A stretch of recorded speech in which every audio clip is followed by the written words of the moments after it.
When the sheriff handed me a lawsuit at my front door, I thought it had to be some kind of mistake. The woman who filed it, Karen Whitmore, wasn't just any number. She was the self-appointed queen of the hoe that ran the subdivision across the street. The kicker: I didn't even live in her home. My house stood proudly on the original farmland my grandfather built 60 years ago, a land that was never, ever part of her precious community. Yet somehow, she decided that my property, my freedom, and my peace of mind were hers to control. It started small, like it always does with people like Karen. A few notes in my mailbox complaining that my fence wasn't the approved color, that my truck was an eyesore, and that my dog disrupted the neighborhood aesthetic. The first few I ignored, but when she came to my front porch, clipboard in hand, barking orders like I was one of her subordinates, I realized she wasn't just some busybody, she was on a mission.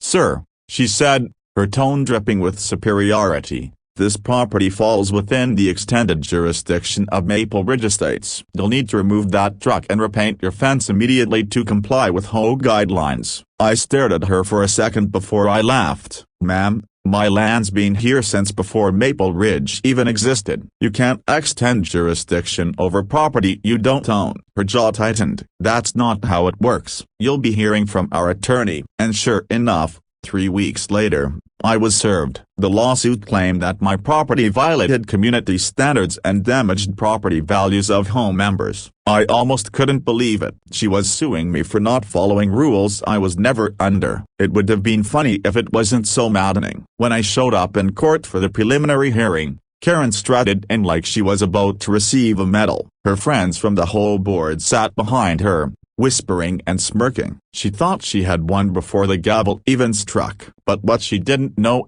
what none of them knew, was that I had done my homework. See, while Karen spent her evenings writing complaint letters and measuring grass height, I spent mine digging through property records. What I found was shocking. The hoe had made a major mistake years ago. The land at their entrance road, clubhouse, and even part of their park sat an all-broken bar wasn't technically part of the hoe's legally recorded parcel. It was owned by a development trust that had since dissolved and defaulted to county ownership, and the hoe had been operating illegally on it for over a decade. I brought my findings to a local attorney who specialized in land law. He looked through the documents and grinned. "Son, you're sitting on a gold mine of leverage." When the court date arrived, I sat calmly as Karen's lawyer droned on about community harmony and violations of neighborhood standards. Then it was my turn. I stood, handed the judge a thick folder of county records, and explained the situation, clear, calm, and backed by law. Karen's smugness evaporated the moment the judge flipped through the papers. Her face went pale. The judge asked,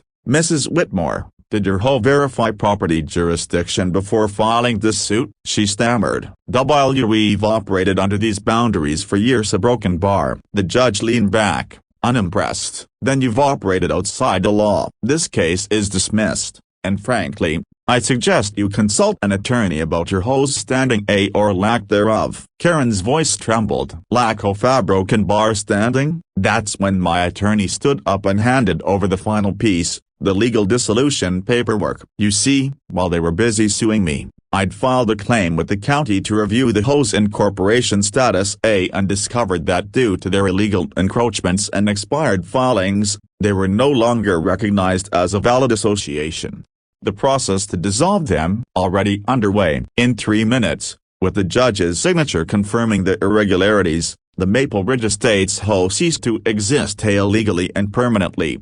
The courtroom was silent, except for the soft shuffle of Karen's papers falling from her trembling hands. Outside the courthouse, she caught up with me, fury blazing in her eyes. "You can't just erase an hoe," she snapped. I smiled. "Didn't erase it. You did that yourself when you built your empire on land you never owned." For months afterward, the once pristine Maple Ridge neighborhood descended into chaos. Without the hoe, people finally painted their houses how they wanted. Kids rode bikes in the street again. The park, now public, became a gathering place for everyone, not just those who paid Karen's dues. But the best part, my peace returned. I sat on my porch every evening, sipping coffee, watching the sunset over the land my grandfather had left me, free from control, free from pettiness, free from Karen. Sometimes, power doesn't come from fighting harder. It comes from knowing where to look, from using knowledge as your shield instead of anger as your sword. Karen thought she could control me with rules and lawsuits, but in the end, all she did was teach me how to free an entire community from her grip. And that, I think, is poetic justice, the kind that doesn't just win a cause broken bar, it wins peace.